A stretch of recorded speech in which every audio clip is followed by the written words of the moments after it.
इस कहानी के सभी पात्र और घटनाएं काल्पनिक हैं, जिसका किसी भी व्यक्ति या घटना से कोई संबंध नहीं है। यदि किसी घटना के साथ इसकी समानता होती है, तो इसे मात्र एक संयोग कहा जाएगा।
दिग दिगंत और अनंत तक गूंजायमान है।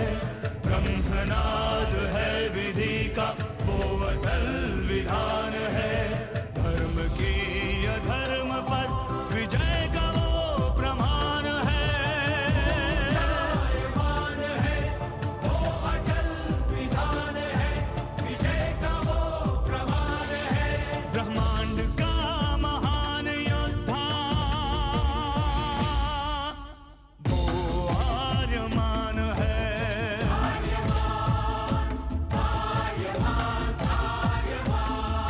ब्रह्मांड का महान योद्धा वो आर्यमान है। आर्यमान है।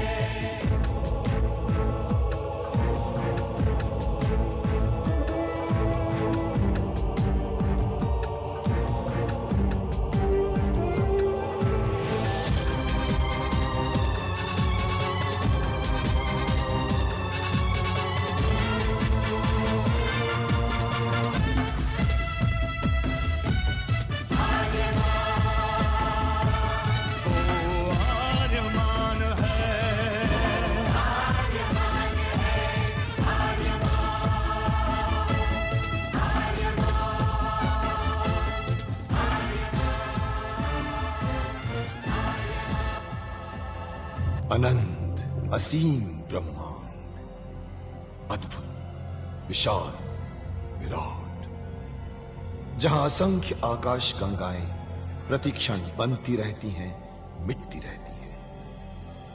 हर आकाश गंगा में होते हैं अनगिनत तारे, अनेकों सूरज, और सूरज के साथ होता है अपना सौर मंडल, जिसमें रहते हैं अनेकों ग्रह। न जाने कितने सूरज चमके और बुझ गए, न जाने कितने तारे चमके और खो गए, न जाने कितने ग्रह, कितनी पृथ्वियां, कितनी सभ्यताएं बनी, बढ़ी और खो गई समय की इस अनंत धारा में। इन्हीं अनजानी परंतु अमर गाथाओं में से एक है महागाथा ब्रह्मांड के योद्धा आर्यमान की। बहुत समय पहले पृथ्वी से लाखों प्रकाश वर्ष दूर आर्याना आकाश गंगा में एक ग्रह था, थार।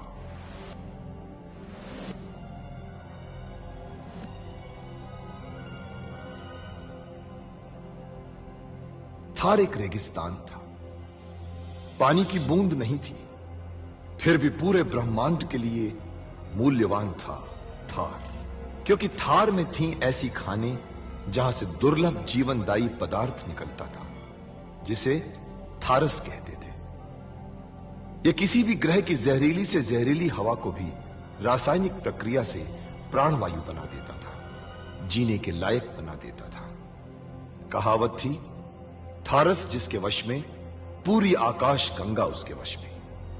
आर्याना आकाश गंगा की संरक्षक संस्था ओमियान के नियमों के अनुसार थारस को कोई भी व्यक्ति अपने वश में नहीं कर सकता था। यहां तक कि थार ग्रह का राजा जारांत भी नहीं। राजा होते हुए भी जारांत अपना राज्य गणतंत्र प्रणाली से चलाता था। खानों से निकलने वाले थारस का 25% भाग ही थार ग्रह के हिस्से में आता था। बाकी का हिस्सा ओसेक अंतरिक्ष संगठन में चला जाता था। ओसेक आरियाना आकाश गंगा के व्यापारियों का संगठन था और जिसका संचालन अंतरिक्ष में बनाए गए एक कृत्रिम ग्रह ओसेक से होता था। मगर ओसेक संगठन में कई व्यापारी ऐसे भी थे जो अति महत्वाकांक्षी थे, जो पूरे ब्रह्मांड में अपना आधिपत्य स्थापित करना चाहते थे।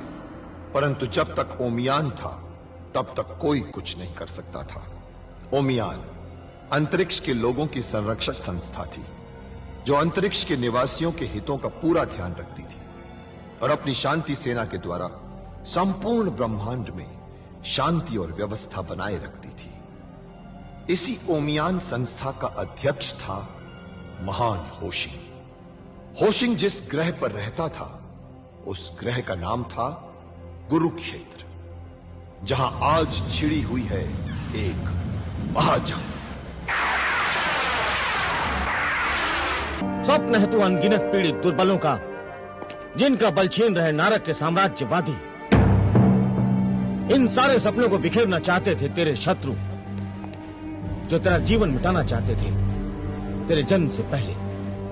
मेरे जन्म से पहले मेरा जीवन मिटाना चाहते थे? ऐसा कौन है मेरा शत्रु? एक नहीं, कई हैं तेरे शत्रु, फैले हुए हैं पूरे ब्रह्मांड में अलग अलग रूपों में। जैसे ही तू आया करने, तुझे मिटाने के लिए शुरू हुआ सिलसिला षड्यंत्र का, कूटनीतिक, राजनीतिक चालों का।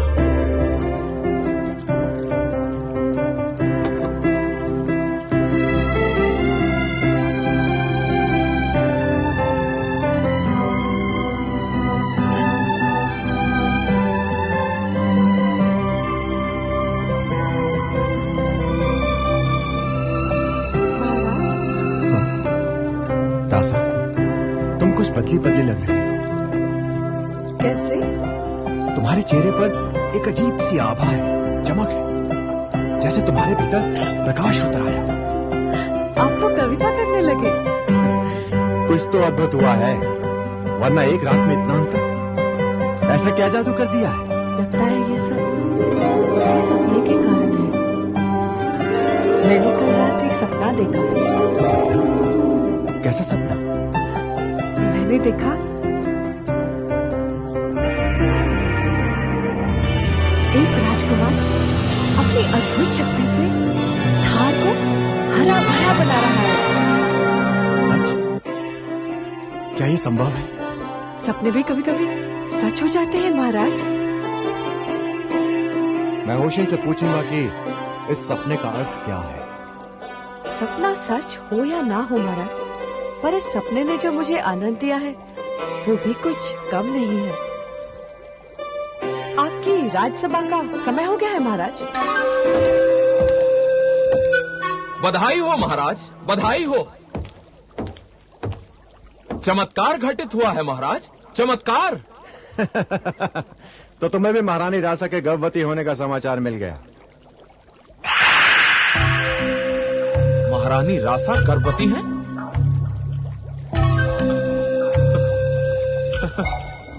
ये तो अति प्रसन्नता की बात है महाराज, अति प्रसन्नता की बात है महारानी।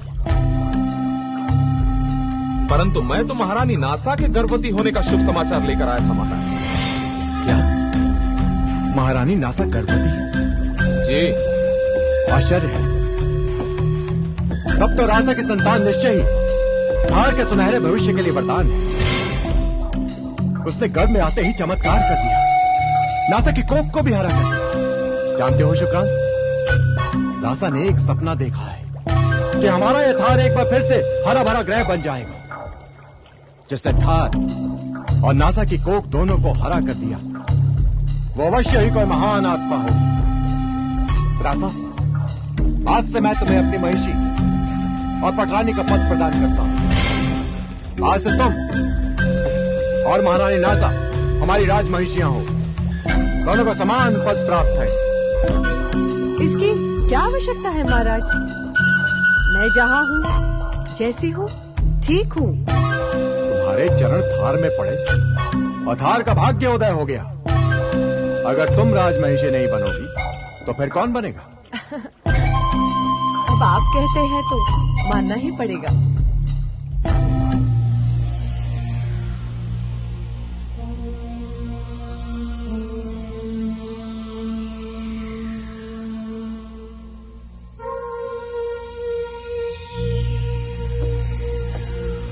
शुक्रांत।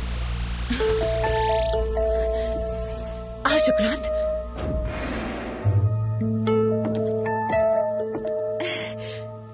शुक्रांत, तो महाराज की क्या प्रतिक्रिया थी? कितने प्रसन्न हुए? अवश्य प्रसन्नता से उछल पड़े होंगे ना? शुक्रांत, रासा के ऊपर ये मेरी पहली विजय है। नहीं महारानी, महाराज तो आपके गर्भवती होने का श्रेय भी रासा को ही दे रहे हैं। क्या? ये तुम क्या कह रहे हो शुक्रांत? हाँ महारानी, रासा भी गर्भवती है और आपकी कोख हरी होने का समाचार रासा के गर्भ में किसी महान आत्मा के पदार्पण की सूचना माना जा रहा है। रासा को तो स्वप्न भी आने लगे हैं कि उनके बच्चे के जन्म के बाद ये थार ग्रह फिर से एक बार हरा भरा हो जाएगा। छोटे! महाराज को प्रभावित करने के लिए झूठी कहानियां गढ़ रही है। कहानियां तो मैं भी गढ़ सकती हूँ। मैं भी कह सकती हूँ कि मैंने भी स्वप्न देखा है। उसके लिए पर्याप्त देर हो चुकी है महाराज। अर्थात महाराज ने रासा को भी पटरानी बनाकर उन्हें राजमहिषी का पद दिया। आज से रासा और आप महाराज के लिए एक समान हुई। ये मेरा अपमान है। वो कल की बच्ची मेरा स्थान लेगी, मेरे समक्ष बैठेगी वो। महारानी, मुझे आश्चर्य नहीं होगा अगर वो आपको अपदस्थ करके आपका स्थान छीन ले। महाराज तो उससे प्रसन्न है ही और थार में उसके आगमन को सौभाग्य का आगमन समझा जा रहा है।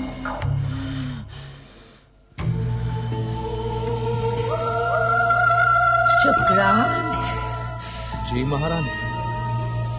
एक शक्तिशाली विष का प्रबंध करो। जैसी आज्ञा महारानी।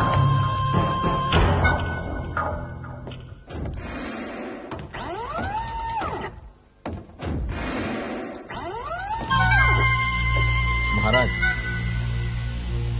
मैंने महारानी को शुभ समाचार दे दिया है।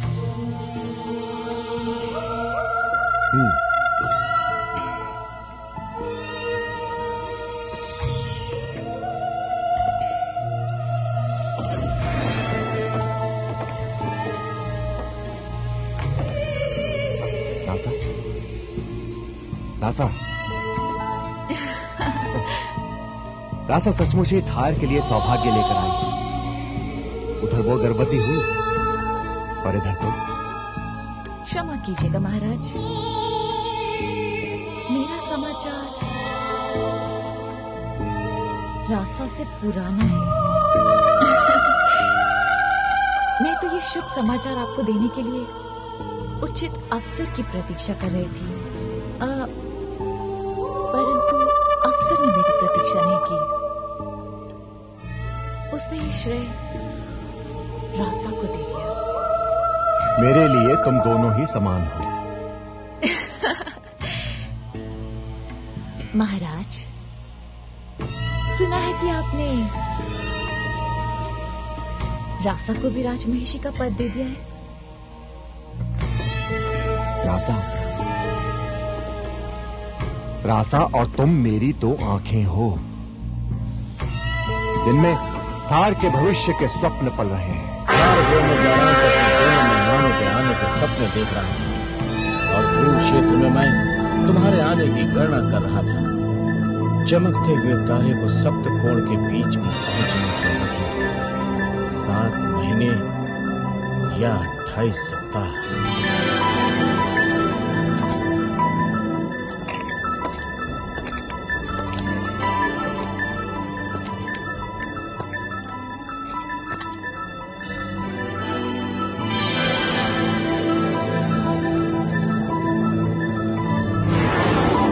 केवल 7 महीने थार के भाग्योदय के लिए, केवल 7 महीने ब्रह्मांड के योद्धा के जन्म के लिए अचानक मैं चौंक गया। परंतु ये अमंगल छाया किसकी है?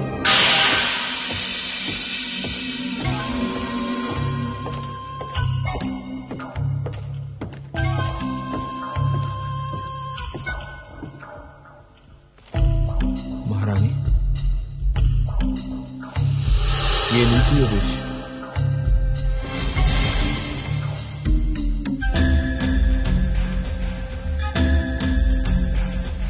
ये विष इतना तेज है कि रासा के गर्भ को जलाकर राख कर देगा। और हाँ महारानी, इसकी एक बूंद को भी कहीं आसपास गिरने मत दीजिएगा, यदि इसकी भाप भी हवा में मिल गई तो ये हवा को जहरीला बना देगा, और जो कोई भी उस हवा में सांस लेगा वो जीवित नहीं बचेगा। इसे रासा तक पहुंचाने के लिए कोई ऐसा मार्ग निकालना पड़ेगा जिससे किसी को संदेह ना हो।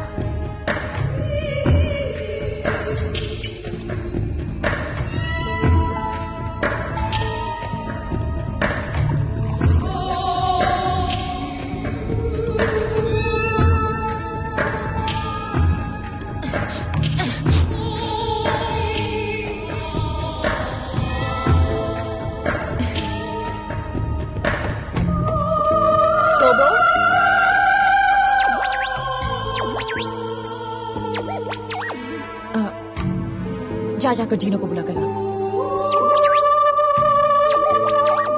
जा, उसे बोलो मैंने बुलाया उसे। जा।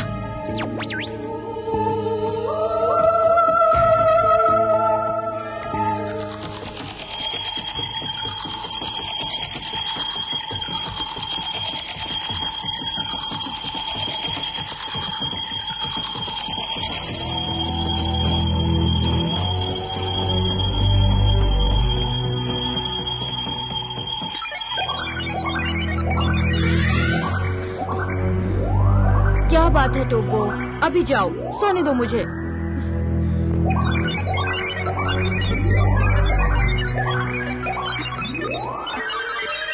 क्या महारानी नासा ने बुलाया है? पर उन्होंने तो आज तक कभी नहीं बुलाया है। अच्छा ठीक है, तू जा, मेरी जान मत खा।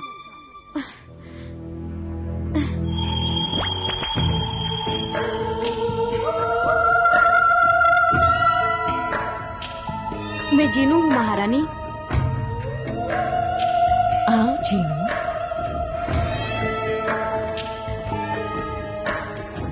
आपने मुझे याद किया महारानी? हाँ जीनू, तू महारानी रासा की सेवा में रहती है ना? जी महारानी। एक बड़ा ही शुभ समाचार है, महारानी रासा गर्भवती है। सच महारानी? हाँ जीनू, यदि महाराज की माता जीवित होती तो कुल की परंपरा के अनुसार महारानी रासा को ये पवित्र चंद्ररस स्वयं पान करने के लिए भेजती। थार में विश्वास है कि यदि कोई गर्भवती स्त्री इस पवित्र चंद्ररस का पान करती है तो उसकी औलाद चंद्रमा की तरह सुंदर होती है।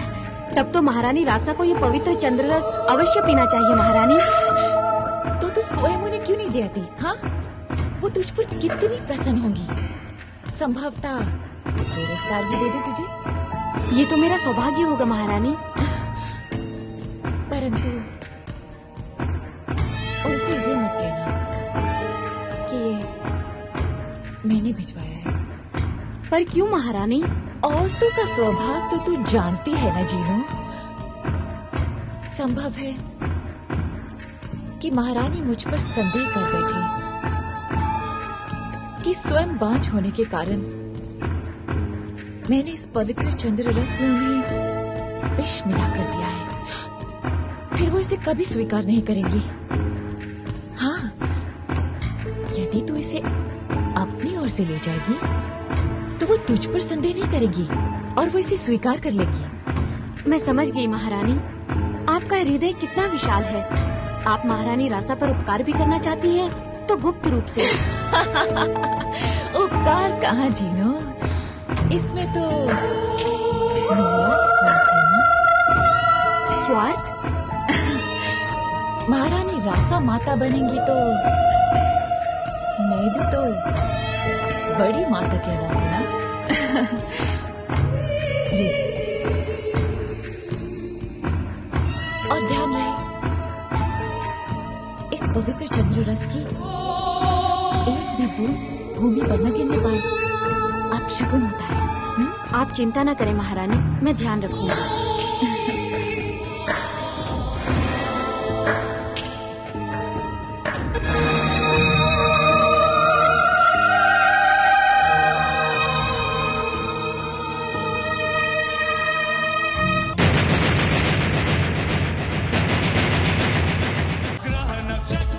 सूर्य चंद्र जिसके नेत्र कान है, ब्रह्मांड का